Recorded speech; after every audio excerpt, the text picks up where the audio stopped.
right, guys, we are on air. It's out. All right, everybody. Okay, you good? Yeah. You good? Okay. All right, everybody. Welcome to episode 5 of the On Fire podcast. I'm here with Blake. Hello there. And also our special guest this week, Oscar Blair. Hello, guys. Air Blair. The Air Blair Show is Blair on Show. air. Blair on the air. Blair on the air. Blair Pollution. He's here in the studio right now. This will also be the first episode where we'll actually have a live kind of video of what's going on, of us recording it. You know, you can see all the shit on the walls here. You know, in the cave, as we like to say. You know, we're gonna start with the. This week we're going with one team that has been on fire in this past week. Minnesota Wild. Minnesota Wild have been nasty this past week, and I feel like every other team we've pretty much talked about, so I want to, you know, kind of focus on them. Like, you know, Kaprizov especially, tied for 5th in the league. Blake, what do you think about them?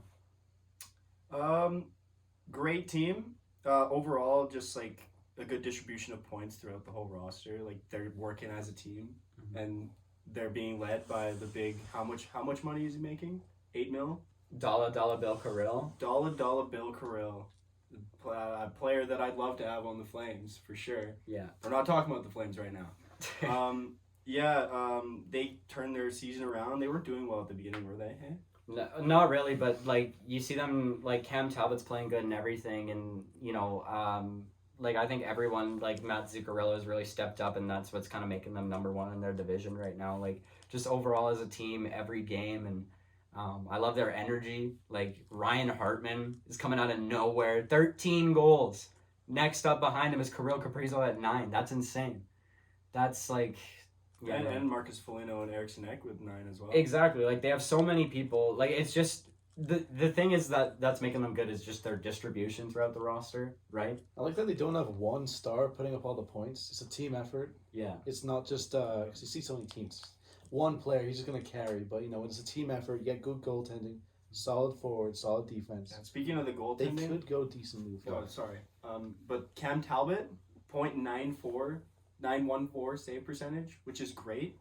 And they got Kakinen backing him up, which is solid goaltending. Honestly, like Cam Talbot's like his stats don't really show how good he's doing. Like number wise, like 2.71 goals against isn't that great, but honestly, it's more about the team in front of him than Cam Talbot. Like he's done really good. Is like honestly just this week, like it's just the whole team's just been showing up, and like Oscar said, we have the whole team showing up. It's not just Dollar Bill Carrill. It's not just your boy, the horse Matt Zuccarello. Man. Okay, the absolute workhorse out there. Okay, like he carries out there. You know, Henrik Lundqvist's best friend. You know, but it's not just any of those guys. It's Ryan Hartman. It's Matt Dumba on the point. It's Jonas Brodin playing really good defensively. It's kind of the whole team. They've got that rookie Kakinen who, it isn't having the year that like everyone suspected, but he's still playing very good for his first year. So anything else, Oscar? For the minutes that Kakinen has had, he has been really good. I would like to see him in more games. I had him for my fantasy team. He didn't do much at all. But when Cam Talbot's having a good season, you let the hot hand go. Yeah, no, definitely. I think they're a good team that deserves a lot of recognition right now. Every other team like Florida and New York and Toronto, like we've talked about, they're all doing good, and not much more needs to be said. But Minnesota's just one of those teams that's just been mediocre for as long as we can remember. Never really even like made the playoffs or gone past the first round or anything, but like they're really getting away from that kind of mediocre kind of area of a team, right? And Kaprizov was one of the first steps to that, like having an actual superstar on your roster and having someone that's able to consistently contribute to the points and like leading your team. Yeah, I think getting Kaprizov and then also getting rid of Sutter and Parise in their contracts and everything. Yeah. Getting rid of that was pretty big because that opened up so much cap space, and they got rid of Devin Dubnyk too. Like just all this dead weight that's been holding down this franchise for so long. and all of their like really good picks finally coming up through the pipeline. I think it's just, they've done very really bright good. future for sure. Yeah, very bright future. Do you think there's a piece in the league now that could push them over the edge more than they already have been? Well, the thing is with the way they're playing, you gotta look at trade deadline coming up in probably March. So they got like a few more months, right, to keep playing good, or February, whatever it is. But I see them, if they keep this up, obviously they're gonna be buyers at the deadline. The question is always, what are they gonna buy at the deadline? Not just like they're gonna be buyers, but like, are they gonna go after defense? Are they going to go after forwards? Like, is that going to be a top forward? Is that going to be like a depth forward? Like, what are they going to do, right? Is it going to be a goalie? Depends on how much they're making. Yeah, like, they have a lot more cap space now. I'm not sure exactly how much it is, but, just overall, like, I think they're in a good position, and especially in a good position to even add to the success. And as long as they can get someone that gels with that locker room, I think we could see some good stuff coming out of there. It's definitely an exciting team, one to look out for. Are they going to make a deep playoff push this year? I don't know. I don't think so, We'll see. but we'll see. We'll see. It's a young team. They got You can't say for sure for any team because the 2019 Flames were so good in the regular season and then they completely slumped in the playoffs. That's just regular Flames hockey there. Yeah, that is regular Flames hockey, but like, Just how it 2011 was something special, though. Yeah. Shout out 2011 Vancouver Canucks. After all the success they had and just had to torch the city. Hey, what are you gonna say about that? I didn't mean to go there. No, I do understand. Yeah, I had to. I'm sorry, but Sometimes you go too far. I understand. yeah, no, But torching your team after losing a playoff game isn't really. you could say that in 2011 Vancouver was on fire.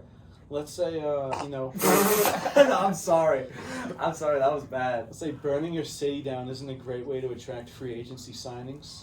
It's actually pretty frightening, I imagine. They're probably fearing for like more than just losing. They're fearing for their safety. Yeah. Like at that point.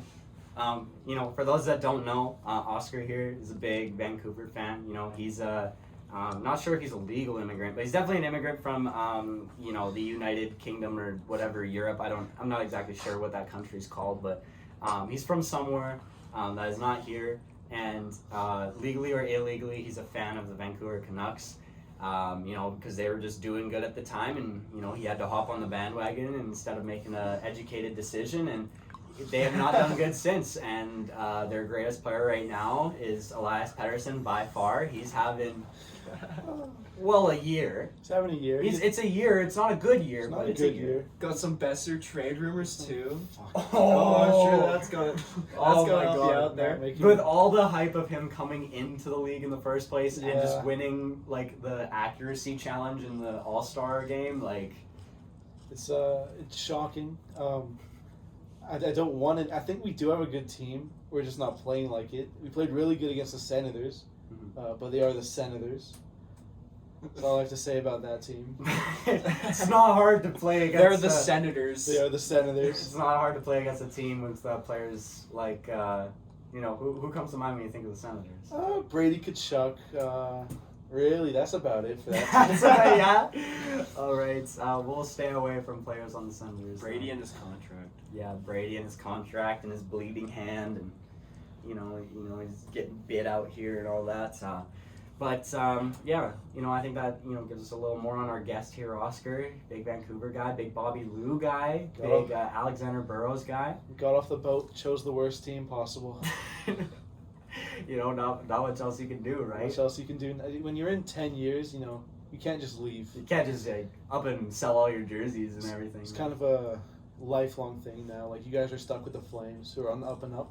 Yeah, like we They've have kind of just been on the up and up like for years now. Yeah. but we're not really getting up here. We're just kind of getting You guys are up relative to the bottom. It's really like we're getting up relative to where we used to be. It's like baby steps constantly. It's like baby steps for 20 years. Yeah. Which No. Vancouver just, it's like a heartbeat. We do have a Vezina goaltender on Calgary though. Yeah. Didn't say anything about Just that. and we've got some really good defensemen too. Like I like to point out, one of the best defensive defensemen that we have is Chris Tanev. Like I think that guy's really good. I think any team to have him would, really value his skill and would like to keep him for like an extended period of time. He's really, really good defensively, and let me think of some teams in the league that could use some good defense right now. That could use a player like Chris Tanev. Just try him out. Since they've never had him before, like Vancouver. Yeah. They could use some defense for sure. Yeah. Especially getting rid of Nate Schmidt for just like a third rounder, like whatever. What do you do, right? Yeah, we know. Got Oliver from Larson. There we go. Ekman Larson? Oh, say less. No, you're good. Yeah, you're good, bro. Right? Yeah. Quinn Hughes, that guy who people were trying to argue is better than Cale Makar back in their rookie season, and trying to argue that he's better than Jack, and I'm not even buying into that anymore. Yeah, he's not even better. Like, come on, man. I don't even know who's the better brother. He's probably not better than Luke anymore, if we're being honest. Luke hasn't even played a game in the NHL. Man, what do you do? Well, I have one more thing I want to talk about this podcast. Let me see here. I want to talk about, in this new segment I like to call Gone Forever. Like Aaron Hernandez, Yep. I want to talk about Mark. I want to talk about Mark Bergevin. I never thought I'd see the day where that guy would leave Montreal, because he's just done so much shit up until this point that what really made them decide now is the greatest time. I don't know. Why didn't you fire him before he chose Kotkaniemi over Brady Tkachuk? Why didn't you fire him before he chose Logan Mailloux, who is like suspended from playing hockey anywhere because he's such a problem? And league-wide, the whole league knew that he was a problem, and he still took him. He's the guy that asked teams not to draft him, isn't he? Yeah, he is.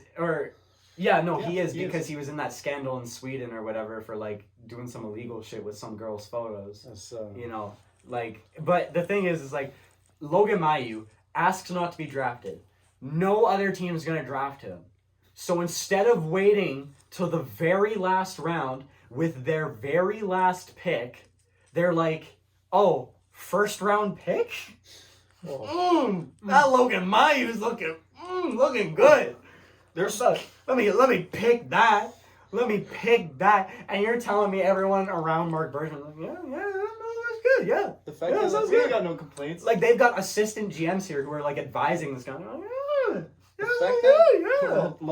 On draft night, the fact that whole boardroom signed off on that and was like, yeah, you know what? Fucking pen to paper with that. Pen to paper. I know there was a room full of them. Just like, you know what? Let's give the kid a chance. Multiple people nodding their head. It doesn't matter what he did. He can play hockey. French Canadian can play hockey. Controversial.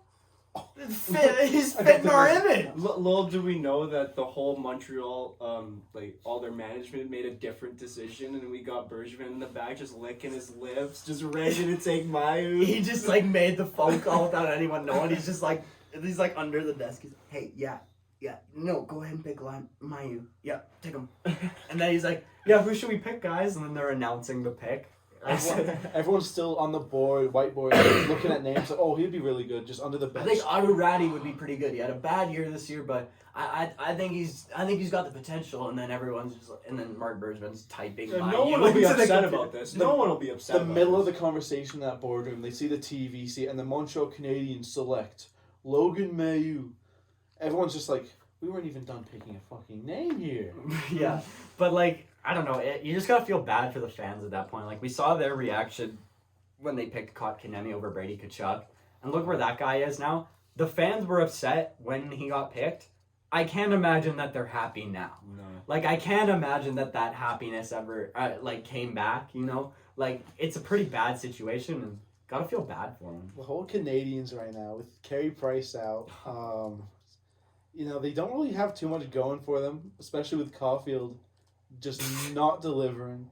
I know he was in the AHL for a bit. They kind of stiffed him there, but he has not been a contributor for that team. This might mean that Toffoli's going to be a good option for a sell. He was probably a good option for Vancouver, eh? He would. Yeah. I think Vancouver could really use somebody like Toffoli, who, just a good scorer. I think that's someone who really would fit the team of Vancouver. I think it's, someone like that. It really doesn't end. You know, you see all these players, they do pretty good for Vancouver. It's like, no, we'll try to get someone better. We'll try to get someone that fits the scheme. That person they trade's normally better and fits the scheme. Mm-hmm. They just don't, give him time to really settle down. Yeah. So just, we gave him 2 seasons. Let's get him out of there. Oh, Jacob Markstrom, Vezina winner. Okay. At least We don't 10. need that. We We don't need that, my man. You know why? Because we're the best player in the game. I'm sorry. How much did you ask for? How much money did you want? $6 million? I don't know if a Vesna's worth $6 million, sir. 5 shutouts in 20 games. I don't know. We kind of got this Demko kid who's like pretty all right, Yeah, at least we kept Demko. It's not a complete wildfire. Not like he was ever on the trade Demko's block. great. Demko's great. Demko is great. I'm proud of Demko. But with how Markstrom's playing, you would take Markstrom 9 times out of 10. Yeah. Well, currently. But Not Demko's last just year. like that Not last year. prospect Not for the last year. future, right? Yeah. Like he's just getting into the NHL right now, and he's been a prospect for Vancouver for God knows how many years, and like he's ready to play now. Yeah. He's made some incredible saves, but the team around him just isn't ready. They're not ready. I think in the interview, I don't forget who said it, but they just said the whole team's not buying in yet. They have good pieces, but the whole team isn't sold on the idea that they can win games. And I think that's what you see. Yeah. It shows in their play. Yeah, like you can see it in their practice and everything. Like Oh my just God. the frustration there, like JT Miller saying, like yelling out at practice, "We don't know what we're doing," because they can't get a simple drill right. Like you see them trying to get a drill explained to them, and they just can't do it. Like it's pretty disappointing to see. If I was a fan of them, Yeah. But it's one of those things. We might do something. Probably not. I doubt we're gonna get better. I imagine we only get worse. what happens with their GM? I don't even know about the GM. I don't think we should have him anymore. I thought he was a good GM, but just in recent years he hasn't been. He's just made the wrong decisions. He was doing good. He's making the right decisions. I mean, to be fair, the team's completely underperforming. The whole team, they're not buying in. They're just underperforming. I imagine, when you're underperforming and everyone has expectations for you for once in 5 years and you just don't do anything. I had greatly high expectations for Pedersen. Yes. Like 2 seasons ago. That guy I seriously thought was going to be the future of the NHL. I thought this guy was going to be great. I thought he represented the direction that the NHL was going. Someone with, like we mentioned in one of the earlier episodes, creativity. Someone with all these traits, right? He just really represented what I thought could be elite in the future. And then he had one off year, and I wasn't ready to write him off yet because I saw his potential. But this year, man, after this year, if he doesn't pick it up, he's it's just disappointing when you see how well he started. I understand he got injured, but when so much people have expectations for you and just under-deliver constantly, it gets to a point where does he have a future with us? Yeah. All right, everybody. Well, it's been a good episode. I enjoyed having Blair here. It's we got some good conversation about Minnesota, Montreal, and Vancouver, and lots of Vancouver disses. But thank you for coming, Oscar. It's a pleasure having you. No, I enjoyed being here. I love the podcast. Hopefully we'll have you on another one later. So I look forward to getting a lot of guests on here, and it was a good episode. And we're gonna go play some Mighty Drunks hockey now. It's our beer league team, and we're gonna go get a fat dub. Let's tonight, go, baby. Yeah, let's go get a W. It's about time. Who wants to eat a W? You got a W? You got a W? What? E1. That's E1. All right, boys. We'll see you next episode. You ready? Yeah. Is it all about love? Is it all about trust? Is it all about the party? Is it all about drugs? Is it all about you? Hey, little thing you do. Is it all about the view? Is it all about love? Is it all about